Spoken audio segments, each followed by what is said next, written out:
जय Hind and hello guys, स्वागत है आपका आपके अपने YouTube चैनल ज्ञानदे होस्ट में। और इस वीडियो में मैं आपको बताने वाला हूं रेलवे रिक्रूटमेंट बोर्ड यानी कि RRB NTPC graduate level online form 2025 के बारे में, जहां पर आपको लेटेस्ट अपडेट के साथ में सभी प्रॉब्लम के हल सहित पूरा प्रोसेस बताया जाएगा। चाहे अब आपके सामने कास्ट कैटेगरी सर्टिफिकेट की जानकारी भरने में कोई इशू आ रहा हो, क्वालिफिकेशन की जानकारी भरने में कोई इशू हो, आपका आधार रजिस्ट्रेशन करने में या आधार वेरिफिकेशन करने में इशू आ रहा हो, इसके अलावा आपका फोटो या जो सिग्नेचर है उसको अपलोड करने में इशू हो, ये सब जानकारी आपको बहुत ही अच्छे से इस वीडियो के अंदर एक्सप्लेन की जाएगी। और गाइज, अगर आप दोनों लेवल पर अप्लाई करना चाहते हैं, ग्रेजुएट पर भी और अंडर ग्रेजुएट पर भी, तो आप कैसे करेंगे उसके बारे में भी आपको इसी वीडियो में बताया जाएगा। यानी कि अगर आप दोनों लेवल पर अप्लाई करने के लिए इच्छुक है और ऐसे कैंडिडेट है जो कि दोनों लेवल पर अप्लाई करना चाहते हैं, तो भी आपके लिए वीडियो इंपॉर्टेंट रहने वाली है, तो भी आप इस वीडियो को वॉच कर सकते हैं। चलिए शुरू करते हैं।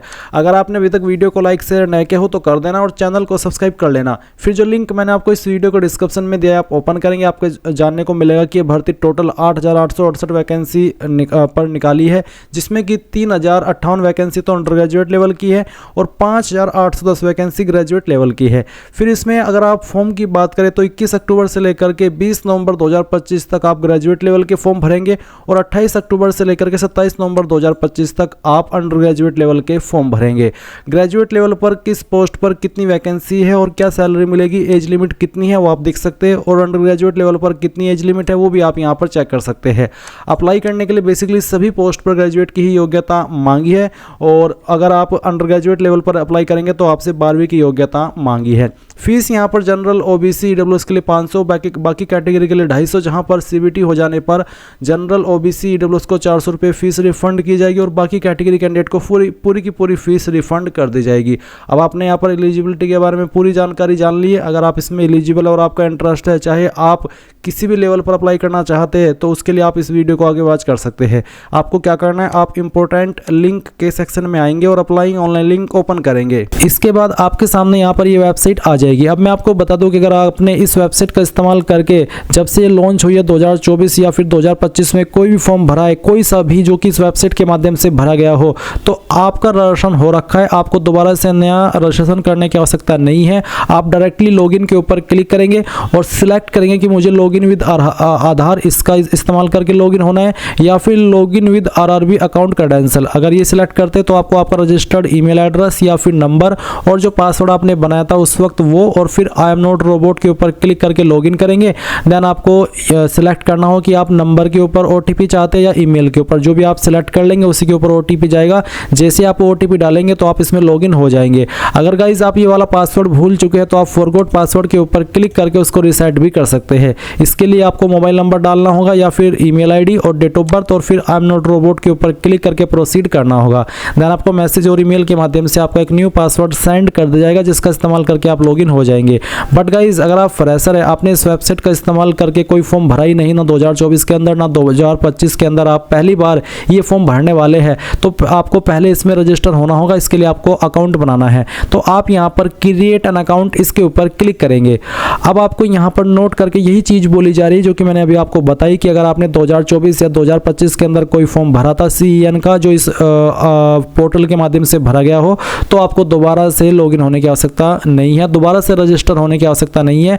आप डायरेक्टली यहाँ पर लॉगिन कीजिएगा। बट आप तो क्योंकि इस वाले पेज पर आए हैं, आप तो फ्रेशर है, आपने इसका इस्तेमाल करके पहले कोई फॉर्म नहीं भरा, तो आप यहाँ पर ओके कर दीजिए कि मैं हाँ समझ चुका हूँ। अब आप यहाँ पर कंट्री ऑफ नेशनलिटी के अंदर सबसे पहले आपकी कंट्री बताएंगे, तो आप इंडिया सेलेक्ट कर लीजिए अगर आप इंडियन हैं। फिर आपको फुल नेम के अंदर जो भी नाम आपका 10th के सर्टिफिकेट के अंदर है वो नाम आप यहाँ पर डालिएगा। इस नाम को दोबारा डाल करके आपको यहाँ पर वेरीफाई कर देना है। फिर आपसे पूछा है कि क्या आपने 10वीं के बाद आपका नाम बदला है। अगर बदला है तो यस करके आप यहाँ पर I understand and I agree इसके ऊपर क्लिक करेंगे, और जो आपने नाम बदला है वो आप न्यू चेंज्ड नेम यहाँ पर डालेंगे और उसको दोबारा डाल करके वेरीफाई कर देंगे। बट अगर आपने नहीं बदला 10वीं के बाद नाम, तो आप नो कर देना। उसके बाद जो आपकी डेट ऑफ बर्थ है वो आप यहाँ पर कैलेंडर के ऊपर क्लिक करके सेलेक्ट करेंगे, पहले ईयर, उसके बाद में आपको आपका मंथ सेलेक्ट कर लेना है और फिर यहाँ से डे, तो आपका डेट ऑफ बर्थ आ जाएगा। अगेन आप इसके ऊपर क्लिक करेंगे और जो आपकी डेट ऑफ बर्थ है वो आपको यहाँ पर इस तरह से एंटर कर देनी है। है, जैसे कि मैं आपको एंटर करके दिखा रहा हूँ। फिर आप आपका जेंडर सेलेक्ट करेंगे, जेंडर को भी दोबारा सेलेक्ट करके वेरीफाई कर देंगे। फिर यहाँ पर आपको फादर नेम डालना है, फादर नेम भी आपका 10th के सर्टिफिकेट के अकॉर्डिंग होना चाहिए। फादर नेम को दोबारा डाल करके वेरीफाई कर देना है। फिर आप मदर नेम डालेंगे और मदर नेम को भी दोबारा डाल करके वेरीफाई कर देना है। मदर नेम भले ही आपका 10th के सर्टिफिकेट के अकॉर्डिंग ना हो, कोई इशू नहीं होगा, बट आपका नाम और फादर नेम 10th के सर्टिफिकेट के अकॉर्डिंग ही होना चाहिए। अब कॉन्टैक्ट डिटेल में आप आपका मोबाइल नंबर डालेंगे और ईमेल डालेंगे, पहले ईमेल और फिर नंबर। और ध्यान दीजिए नंबर एक्टिव होना चाहिए, ईमेल भी एक्टिव होना चाहिए, क्योंकि यहाँ पर OTP वेरिफिकेशन होगा। तो आप ईमेल एड्रेस डालने के बाद जनरेट ईमेल OTP के ऊपर क्लिक करेंगे तो आपके ईमेल पर एक OTP सेंड किया जाएगा, वो आप यहाँ पर डाल देना। फिर मोबाइल नंबर पर भी सेम प्रोसेस आपको फॉलो करना है। उसके बाद नीचे 3 ऑप्शन है, verification through DigiLocker, verification through Aadhaar card और I do not have Aadhaar card. तो आप यहाँ पर किस माध्यम से वेरिफिकेशन करना चाहते हैं? वेरिफिकेशन थ्रू डिजिलॉकर अगर इसके लिए तो आप यहाँ पर इसके ऊपर क्लिक करेंगे, वेरिफिकेशन थ्रू डिजिलॉकर के ऊपर। गाइज मैं आपको बता दूं कि मैंने पहले से इस वेबसाइट के ऊपर अकाउंट बना करके रखा है और मैंने 2 अकाउंट बनाए हुए हैं, क्योंकि कई बार ऐसा होता है कि हमें अलग अलग तरीके से आपको चीज़ें समझानी होती है, इसलिए मैं यहाँ पर नया जो अकाउंट है वो क्रिएट नहीं कर सकता, बट मैं आपको यहाँ पर चीज़ें एक्सप्लेन कर सकता हूं। तो आप वेरिफिकेशन थ्रू डिजिलॉकर के ऊपर जैसे ही क्लिक करेंगे तो आपको डिजिलॉकर की वेबसाइट के ऊपर ऑटोमेटिकली रिडायरेक्ट किया जाएगा, जहां पर अगर आपका अकाउंट बना हुआ है डिजिलॉकर के ऊपर तो आप डायरेक्टली लॉगिन हो जाएंगे, नहीं बना हुआ है तो आप डिजिलॉकर का अकाउंट क्रिएट करते हुए वहां पर अपनी डिटेल्स की परमिशन देंगे। और अगर आप ये माध्यम सेलेक्ट नहीं करते तो आप वेरिफिकेशन थ्रू आधार कार्ड का ऑप्शन सेलेक्ट कर लेना, जहां पर आपको आपका आधार कार्ड नंबर डालना है और फिर जनरेट आधार OTP के ऊपर क्लिक करना है। आपके नंबर पर जो कि आधार के साथ में लिंक है, एक OTP जाएगा जो आप यहां पर डाल करके वेरीफाई कर देंगे। और फिर आपको I confirm that I am 18 years old या फिर ओल्डर, यानी कि मेरी एज 18 प्लस या उससे ज़्यादा है, तो आप इसके ऊपर टिक कर देना। फिर गाइज आप यहां पर नीचे देखेंगे क्रिएट योर पासवर्ड, तो आप एक यहां पर अपनी चॉइस का पासवर्ड बनाएंगे। पासवर्ड आपका कैसा हो वो आप जान लीजिए। पासवर्ड के अंदर इंग्लिश का कैपिटल लेटर कम से कम 1, स्पेशल कैरेक्टर कम से कम 1, स्मॉल लेटर कम से कम 1 और कोई डिजिट भी होना चाहिए। तो कुछ इस तरह का पासवर्ड आपको बनाना होगा, उसको दोबारा डाल करके वेरीफाई कर लेना है। फिर गाइज आप आई एम नॉट रोबोट के ऊपर क्लिक करेंगे और इसके बाद preview and create an account इसके ऊपर क्लिक करेंगे। देन आपने जो भी इंफॉर्मेशन यहाँ पर अभी तक भरी है वो सभी आपके सामने आएगी, आप एक एक करके सभी जानकारी को अच्छे से चेक कर लेना। गाइज मैं आपको बता दूं कि आपको जब करेक्शन का टाइम मिलता है, मॉडिफिकेशन का टाइम मिलता है, तो उस वक्त आप जो अभी यहाँ पर राशन करते समय डिटेल्स भरते हैं, इनमें से एक भी जानकारी आप एडिट नहीं कर सकते उस वक्त भी, इसलिए जानकारी और भी इंपॉर्टेंट हो जाती है कि अच्छे से एक एक स्पेलिंग चेक करके आप भरे। तो आपको बिल्कुल भी जल्दबाजी नहीं करनी है। जब आप preview and create an account के ऊपर क्लिक करें तो आपके नाम की स्पेलिंग, आपके फादर के नेम की स्पेलिंग, आपकी डेट ऑफ बर्थ, आपकी जो अन्य डिटेल है जैसे कि आधार नंबर या और भी जो चीज़ें यहाँ पर आपने भरी है वो आपको एक एक करके टाइम लगा करके, चाहे 5 मिनट लगे चाहे 7 मिनट लगे, अच्छे से चेक करनी है। और पूरी तरीके से श्योर होने के बाद ही आपको यहाँ पर आपका रजिस्ट्रेशन जो है वो सबमिट करना है, यानी कि फाइनल करना है। और जैसे ही आपका रजिस्ट्रेशन फाइनल हो जाएगा तो आप यहाँ पर देखेंगे कि आपको ईमेल के माध्यम से और मैसेज के माध्यम से कंफर्मेशन मिल जाएगी। इसके बाद में गाइज आप यहाँ पर लॉगिन हो जाएंगे। अगर आप लॉगिन नहीं होते तो आपको होम पेज से यहाँ पर इसमें किसी भी माध्यम का इस्तेमाल करके, जैसे कि लॉगिन विद आधार या फिर login with RRB account credential,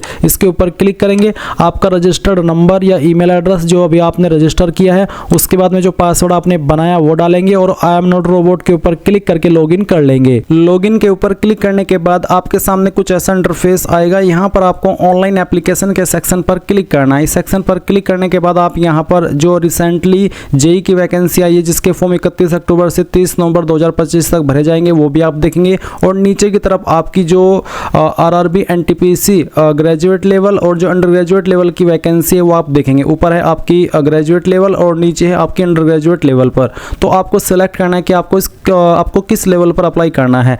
आपको 1 बाई 1 अप्लाई करना होगा और दोनों के लिए अलग अलग से फीस भी पे करनी होगी। तो पहले आप सिलेक्ट कर लीजिए कि मुझे कौन से लेवल पर अप्लाई करना है। जैसे कि मैं आपको पहले इस वीडियो के अंदर ग्रेजुएट लेवल पर कैसे अप्लाई करना है उसके बारे में जानकारी देने वाला हूं। मैं आपको ये भी बता दूं कि जब आप किसी भी एक लेवल पर पहले अप्लाई कर लेंगे तो गाइज आपको दोबारा से आपकी पर्सनल डिटेल, आपकी बैंक डिटेल, आपका एड्रेस, आपकी अन्य डिटेल ये सब भरने की आवश्यकता नहीं है। आपको सिर्फ एक ही बार भरनी है क्योंकि ये आपकी एक बार भरने पर सेव हो जाएगी। उसके बाद आप चाहे तो जब दोबारा किसी दूसरे लेवल पर अप्लाई करें उसको एडिट भी कर सकते हैं। और गाइज आप चाहे तो जो आपकी क्वालिफिकेशन की जानकारी है वो भी एडिट कर सकते हैं। बस अगर कुछ डिफरेंस होगा तो वो होगा आपकी क्वालिफिकेशन की जानकारी का, क्योंकि उसमें आपको उस पोस्ट पर अप्लाई करने के लिए जो क्वालिफिकेशन मांगी है वो अलग से ऐड करनी होगी। जैसे कि ग्रेजुएट लेवल पर अप्लाई करने पर आपको डिग्री की जानकारी या डिप्लोमा की जानकारी देनी है, और अगर आपको 12th लेवल पर अप्लाई करना है तो आपको 10वीं के बाद में आपके 12वीं की जानकारी देनी है। ये डिफरेंस है, बाकी कोई डिफरेंस नहीं रहेगा। अब आप सिलेक्ट कर लीजिए कि आपको यहाँ पर कौन से लेवल पर अप्लाई करना है और किस जोन में अप्लाई करना है, तो वो आप सिलेक्ट कीजिए और फिर नेक्स्ट के ऊपर क्लिक कर दीजिए। इसके बाद ऊपर की तरफ आपकी वो इन्फॉर्मेशन आएगी जो कि आपने अभी रजिस्ट्रेशन करते समय भरी है, और नीचे की तरफ आपको कुछ इन्फॉर्मेशन भरनी है।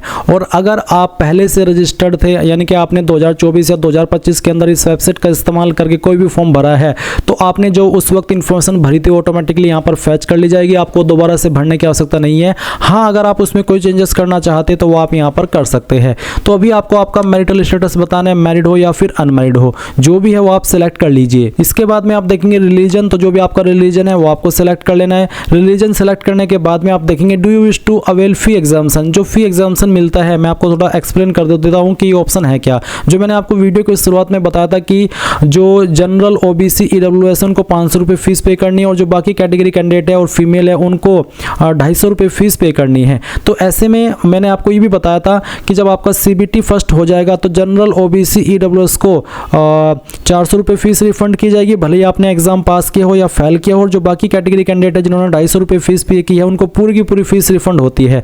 तो क्या आप चाहते हैं कि वो मुझे फीस बाद में रिफंड हो? अगर आपने यहाँ पर यस किया तो ही आपको वो फीस रिफंड होगी। अगर आपने इस वाले ऑप्शन में नो कर दिया कि मैं फी एग्जाम्शन नहीं चाहता, तो जो आपने अभी यहाँ पर फीस पे की है वो आपकी चली जाएगी। बाद में जब आपको रिफंड का लिंक मिलेगा रिफंड का प्रोसेस फॉलो करने के लिए, तो उस वक्त चाहे आप उसको फॉलो करें ना करें, आपको फीस रिफंड नहीं होगी, क्योंकि आपका वहाँ पर सिस्टम के अंदर पहले से ही जवाब दाखिल होगा कि हाँ आपको तो फीस रिफंड चाहिए ही नहीं थी, आपने इस ऑप्शन में नो कर दिया था। तो आप इस सभी कैंडिडेट अगर आपको फीस रिफंड चाहिए तो आप इस ऑप्शन में यस कर देना। उसके बाद में जो आपकी मदर टंग है यानी कि मातृभाषा है वो आप सिलेक्ट कर लेंगे। फिर choice of language of examination, किस लैंग्वेज के अंदर आप एग्जाम देना चाहते हैं, जो भी लैंग्वेज आप सिलेक्ट कर लेंगे फिर इसी लैंग्वेज में आपको एग्जाम देना होगा। उसके बाद permanent visible mark of identification first, आपकी बॉडी के ऊपर ऐसा निशान जिससे आपकी बॉडी की पहचान होती है। ये निशान आपकी बॉडी के ऊपर कहीं पर भी हो सकता है, जैसे कि जलने का, कटने का, या फिर कोई इंजरी, या फिर आपका बर्थ मार्क, तो जो भी है वो आप लिख देना। फिर आएगा सेकंड मार्क, तो अगर आपकी बॉडी के ऊपर एक से ज़्यादा मार्क है तो आप दूसरे मार्क के बारे में भी यहाँ पर लिख देंगे। ये दोनों ऑप्शन फिल करने अनिवार्य है, तो कोई भी छोटा मोटा जहाँ पर जो भी निशान है वो आप लिख देना। इसके बाद आती है कम्युनिटी यानी कि कास्ट कैटेगरी, जो भी कास्ट कैटेगरी है, जैसे कि जनरल है यानी कि UR, ST है, OBC है, फिर EWS है। जनरल के कैटेगरी सिलेक्ट करने वाले कैंडिडेट के लिए कोई अतिरिक्त ऑप्शन नहीं आएगा, बट अगर आप ST है तो आपके सामने अतिरिक्त ऑप्शन आएंगे, और वो अतिरिक्त ऑप्शन कुछ ऐसे होंगे जैसे कि आप यहाँ पर देख सकते हैं। तो आपको सबसे पहले नेम ऑफ द ट्राइब यानी कि आपकी ट्राइब कौन सी है, ये इन्फॉर्मेशन आपको देखने को मिलेगी आपके कास्ट सर्टिफिकेट के अंदर, जो कि आपका सेंट्रल का बना होना चाहिए। उसके बाद जो आपका कास्ट कैटेगरी सर्टिफिकेट नंबर है वो आप डालेंगे, ये भी आपको आपके सर्टिफिकेट के ऊपर देखने को मिल जाएगा। फिर कौन सी अथॉरिटी ने आपका सर्टिफिकेट जारी किया, ये सर्टिफिकेट जनरली इन पोस्ट के अधिकारी द्वारा जारी होता है जो यहाँ पर आपको दिए गए हैं। तो आपको चेक करना है आपका सर्टिफिकेट, जहाँ पर मोहर लगी होती है, जहाँ पर साइन हो रखे होते हैं, वहीं पर लिखा होता है उस पोस्ट के अधिकारी का नाम। अगर वो हिंदी में लिखा है तो आप उसको ट्रांसलेट कर लेना, गूगल ट्रांसलेट में जाकर के देख लेना कि वो पोस्ट इंग्लिश में कौन सी बनती है, और फिर वही पोस्ट आपको यहाँ पर सेलेक्ट कर लेनी है। उसके बाद आप यहाँ पर बताएंगे कि कौन सी स्टेट के द्वारा सर्टिफिकेट जारी हुआ है। फिर आपको यहाँ पर कम्युनिटी सर्टिफिकेट डेट यानी कि किस डेट में कम्युनिटी सर्टिफिकेट आपका इशू हुआ है, वो डेट भी आपको उसके ऊपर मिल जाएगी, वो डेट आप यहाँ पर सेलेक्ट कर लेंगे। फिर जो SC ST को फ्री ट्रैवल पास मिलता है रेल का, क्या आप वो लेना चाहते हैं, अगर हाँ तो यस, और नहीं लेना चाहते तो नो करेंगे। यस करने के बाद में जो आपका कास्ट सर्टिफिकेट है वो आप अपलोड करेंगे, जो इसका साइज है वो 400 KB से कम और फॉर्मेट PDF का होना चाहिए। अब अगर आपका ये जो सर्टिफिकेट है वो इमेज में है तो आप उसको PDF में कैसे बनाएंगे जान लीजिए। गूगल के अंदर आना, सर्च करना इमेज टू PDF, और सर्च करने के बाद में पहले वाली वेबसाइट ओपन कर लेना। फिर सेलेक्ट JPG इमेजेस के ऊपर क्लिक करना, और जो आपका सर्टिफिकेट है कास्ट का, जो आपके पास इमेज अवेलेबल है वो सिलेक्ट कर लेना। मैं डेमो के लिए इमेज सेलेक्ट करके दिखा रहा हूँ। और फिर आप कन्वर्ट टू PDF पर जैसे क्लिक करेंगे तो एक क्लिक के अंदर आपकी फाइल PDF के अंदर कन्वर्ट हो जाएगी, और आप सिंगल क्लिक के अंदर उसको डाउनलोड कर लेंगे, और फिर वो फाइल आपको यहाँ पर अपलोड कर देनी है। बस ध्यान रहे कि साइज 400 KB से कम ही रहना चाहिए, ज़्यादा ना हो, नहीं तो अपलोड नहीं हो पाएगा, एरर आता रहेगा। गाइज यहाँ पर मैं थोड़ी सी जानकारी उन कैंडिडेट के लिए भी एक्सप्लेन कर दूं जो कैंडिडेट OBC कैटेगरी से आते हैं। तो अगर आप OBC है, आप OBC सिलेक्ट करेंगे। OBC सिलेक्ट सेलेक्ट करने के बाद में यहाँ पर आपके सामने एक ऑप्शन आएगा जहाँ पर पूछा कि सिलेक्ट नॉन क्रीमी या फिर creamy layer status under OBC. तो आपको बोला है कि OBC creamy layer is consider as a UR, यानी कि जो कैंडिडेट ओबीसी क्रीमी लेयर है वो जैसे कि यूआर कंसिडर किए जाते हैं, वो यूआर की कैटेगरी के अंदर ही माने जाएंगे, यानी कि जनरल। तो अगर आप क्रीमी लेयर है वो बताइए, और अगर आप नॉन क्रीमी लेयर है तो आप वो बताइए। अगर आप क्रीमी लेयर है तो आप क्रीमी लेयर सेलेक्ट करके I understand and I agree इसके ऊपर क्लिक करेंगे, और अगर आप नॉन क्रीमी लेयर है तो आप इसको सेलेक्ट कर लेंगे। और फिर आपको यहाँ पर बोला भी है कि the OBC candidate must produce OBC non creamy layer certificate based on the income. The maximum income limit is currently 8 lakh, यानी कि 8 लाख होनी चाहिए, जो कि आपका सर्टिफिकेट जारी होना चाहिए after 1 April 2025, after the completion of financial year 2024-2025, but not later than the closing date, यानी कि 1 अप्रैल 2025 के बाद का बना होना चाहिए और 20 नवंबर के बाद का ना हो। 1 अप्रैल से लेकर के 20 नवंबर 2025 के बीच का आपका ये सर्टिफिकेट बना होना चाहिए। आप यहाँ पर इसमें आई अंडरस्टैंड इसको क्लिक कर देना, और फिर आप यहाँ पर नेम ऑफ द कास्ट, जो आपका कास्ट सर्टिफिकेट है सेंट्रल का, उसमें जो कास्ट लिखी गई है वो आप यहाँ पर फिल करेंगे। फिर कम्युनिटी सर्टिफिकेट नंबर डालेंगे, उसके बाद में कौन सी पोस्ट के अधिकारी द्वारा ये जारी हुआ है वो सेलेक्ट कर लेंगे। फिर इशू स्टेट सेलेक्ट करेंगे, और उसके बाद में किस डेट में जारी हुआ है वो डेट भी आपको सेलेक्ट कर लेनी है। तो इस तरह से ये सब जानकारी आप यहाँ पर भर देंगे। आई होप आपको SC ST वालों को भी समझ आ गया कि किस तरह से जानकारी भरनी है कास्ट की, और जो ओबीसी है उनको भी समझ में आ गया है। अब आप यहाँ पर आपके एड्रेस की इंफॉर्मेशन फिल करेंगे। तो आपका पोस्टल एड्रेस है और फिर परमानेंट एड्रेस है। तो postal address means present address, तो आप आपकी स्टेट सेलेक्ट कर लेंगे, फिर आपकी डिस्ट्रिक्ट, और उसके बाद में जो आपका एड्रेस है वो आप यहाँ पर कंप्लीट एड्रेस के सेक्शन में भर देना। फिर आपकी नियरेस्ट सिटी या फिर मेजर टाउन, मुख्य सिटी कौन सी है वो आप यहाँ पर भर दीजिएगा खुद से टाइप करके। उसके बाद आपको आपका पिन कोड डाल देना है, और फिर नीचे देखेंगे tick if permanent address is same as present address, यानी कि अगर आपका प्रेजेंट एड्रेस और परमानेंट एड्रेस सेम है, एक ही है, अलग अलग नहीं है, तो आप टिक कर देना। अगर अलग अलग है तो अनटिक करके अलग से परमानेंट एड्रेस भर देना। फिर आप यहाँ पर सेव करेंगे और नेक्स्ट कर देंगे। अब आपके सामने यहाँ पर कुछ ऐसा इंटरफेस रहेगा जहाँ पर आपको कुछ सवालों के आंसर करने हैं, जैसे कि क्या आप एक्स सर्विसमैन है, अगर है तो यस, नहीं तो आप यहाँ पर नो कर देंगे। फिर are you a person with benchmark disability, अगर हाँ तो यस, नहीं तो नो करेंगे। Benchmark disability means PWD means विकलांग या फिर दिव्यांग। इसके बाद आएगा स्क्राइब, तो is your writing ability affected, यानी कि क्या आपको लिखने में प्रॉब्लम है और आप अफेक्ट है, उसका आपके पास सर्टिफिकेट भी है और आपको उसके लिए स्क्राइब चाहिए। अगर हाँ तो यस, नहीं तो आप नो करेंगे। अगर आप बिल्कुल ठीक है ऊपर वाले की दया से तो आप नो कर देना। इकोनॉमिकली वीकर क्लास EBC, अगर आप EBC कैंडिडेट है, क्या आपको सवाल बेसिकली ये पूछा है कि are you eligible to avail fee concession under EBC, यानी कि क्या EBC के अंदर जो फी कंसेशन है क्या आप उसके लिए एलिजिबल है। अगर हाँ तो यस करने पर आपको यहाँ पर संबंधित जानकारी देनी होगी, जैसे कि टाइप ऑफ डॉक्यूमेंट बताना होगा, इश्यूइंग अथॉरिटी बतानी होगी, सर्टिफिकेट नंबर और डेट ऑफ इशू। बट अगर आप यहाँ पर नहीं है, जैसे कि यहाँ पर सवाल आया था आपके सामने इकोनॉमिकली बैकवर्ड क्लास, तो अगर आप इसमें नहीं आते हैं तो आप यहाँ पर नो कर देना। फिर यहाँ पर सवाल है are you an employ of Indian Railways, क्या आप इंडियन रेलवेज के एम्प्लॉय है, अगर हाँ तो यस, नहीं तो आप नो कर देंगे।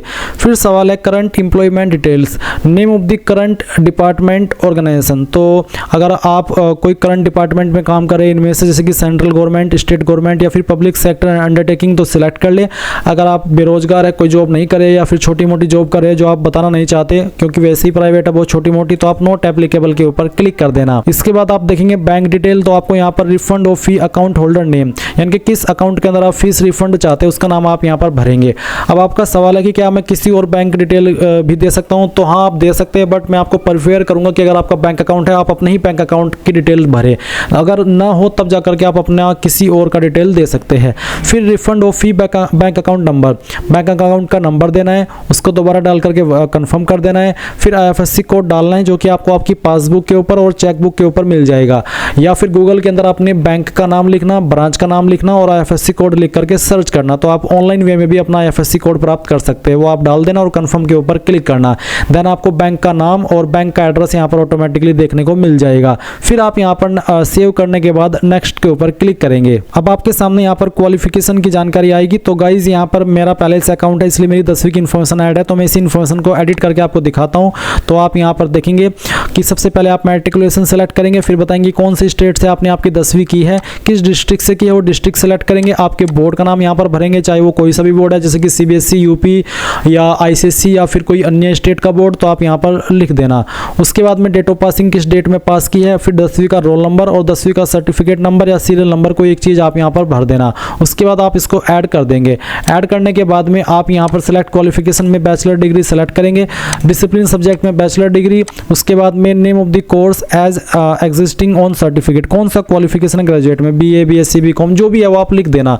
उसके बाद में स्टेट कहाँ से किया है वो स्टेट आप सिलेक्ट कर लेना। फिर आपको डिस्ट्रिक्ट बतानी है, फिर नेम ऑफ कॉलेज, यूनिवर्सिटी, चाहे आप आपके कॉलेज का नाम दे चाहे आपकी यूनिवर्सिटी का, कोई भी एक चीज़ आप यहाँ पर भर देना।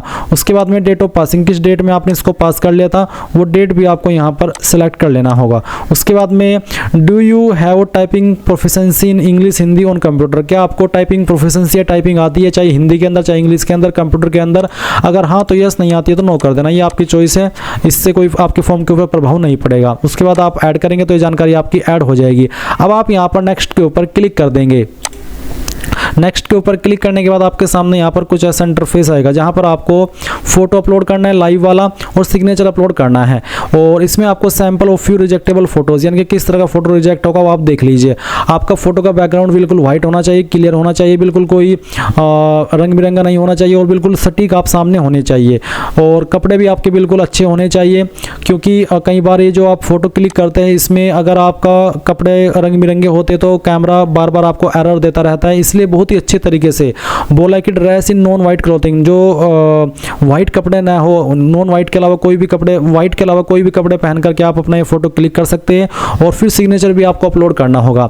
सिग्नेचर का साइज बोला है कि 30 KB से लेकर के 49 KB के बीच में होना चाहिए। तो आप ब्राउज के ऊपर क्लिक करेंगे और जहां पर भी आपकी सिग्नेचर की फाइल है वो आपको यहां पर सिलेक्ट करनी होगी। जैसे कि डेमो के लिए मैं यहाँ पर एक फाइल आपको दिखाता हूँ सिलेक्ट करके। मेरे पास कुछ सैंपल इमेज पड़े हुए हैं, मैं इसको सेलेक्ट करता हूं, ओपन कर लेता हूं। अगर आपका साइज कम ज़्यादा हुआ तो वो इस तरह से एरर आता रहेगा जब तक कि आप यहां पर दिए गए इंस्ट्रक्शंस के अकॉर्डिंग आपका जो सिग्नेचर है वो सिलेक्ट नहीं करेंगे। चलिए मैं इस वाले सिग्नेचर को सिलेक्ट करके ओपन करके दिखाता हूं। इस तरह से सिग्नेचर आएगा, आप इसको क्रॉप कर सकते हैं आपकी चॉइस के अकॉर्डिंग इस तरह से यहाँ पर। और फिर आप यहाँ पर इसको राइट कर देना और उसके बाद आप यहाँ पर देखेंगे कि आपका सिग्नेचर इस तरह से आ जाएगा। अगर वो ब्लर हो रहा है तो आपको उसका जो वाइट पार्ट है, यानी कि जो आपका सिग्नेचर है उसमें वाइट पार्ट होता है ना, आपको उतना ही सिग्नेचर रखना है जितने में सिग्नेचर है। बाकी जो वाइट पार्ट होता है जब आप उसको इस तरह से अपलोड करते हैं तो वो ब्लर हो जाता है, इसलिए इस चीज़ का आपको ध्यान रखना है। फिर आप यहाँ पर टिक करेंगे I have uploaded my own signature, इसके ऊपर टिक और सेव करेंगे एंड देन आप नेक्स्ट के ऊपर क्लिक कर देंगे।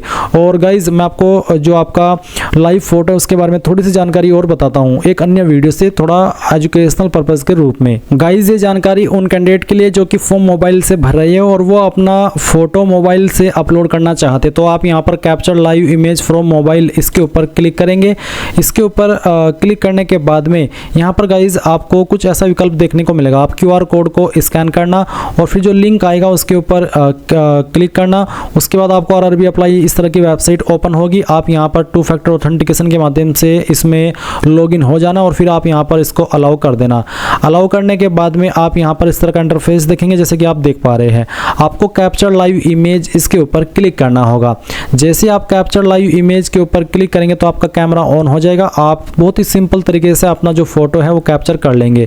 फोटो कैप्चर हो जाने के बाद में आपके सामने इस तरह से आएगा और फिर आप यहाँ पर इसको सबमिट कर देना, यानी कि इसको आपको फाइनल सबमिट करना होगा। आप देख सकते हैं कि आपका फॉर्म सक्सेसफुली आपका जो फोटो है वो सक्सेसफुली अपलोड हो चुका है। और ये अपलोड हो जाने के बाद में आप यहाँ पर टिक करके सेव एंड नेक्स्ट के ऊपर क्लिक करेंगे। इसके बाद में आपको यहाँ पर आपकी पोस्ट प्रेफरेंस देनी है। आपके जोन में जितनी पोस्ट अवेलेबल है आप वो ऑप्शन यहाँ पर प्रेफरेंस में देखेंगे और आप इस तरह से अपनी चॉइस के अकॉर्डिंग इनको प्रेफरेंस दे देंगे। तो आप यहाँ पर जैसी प्रेफरेंस दे दें आपको यहाँ पर नीचे टिक करना है। टिक करने के बाद में नीचे डिक्लेरेशन देखेंगे। डिक्लेरेशन में आपको यहाँ पर पैलेस का नाम देना है। आप में से बहुत सारे कैंडिडेट यहाँ पर अपना खुद का नाम दे देते हैं। आपको खुद का नाम नहीं देना है, उस जगह का नाम देना है जहाँ से आप फॉर्म भर रहे हैं और उसमें भी सिटी का नाम और फिर सबमिट कर नेक्स्ट कर देना है। और उसके बाद आपके सामने आपके फॉर्म का प्रीव्यू आएगा। जो भी जानकारी आपने शुरू से लेकर अभी तक भरी है वो सभी आपके सामने है। आप यहाँ पर एक बार फिर से चेक करके यहाँ पर टिक करना और सबमिट कर देना। सबमिट करने के बाद में आपको पेमेंट के पेज पर ट्रांसफ़र किया जाएगा। इसके बाद में जब आप अपनी एप्लीकेशन फ़ीस जमा कर देंगे तो ही आपका फॉर्म फाइनल सबमिट माना जाएगा। उसके पहले तक आपका फॉर्म सबमिट नहीं माना जाएगा।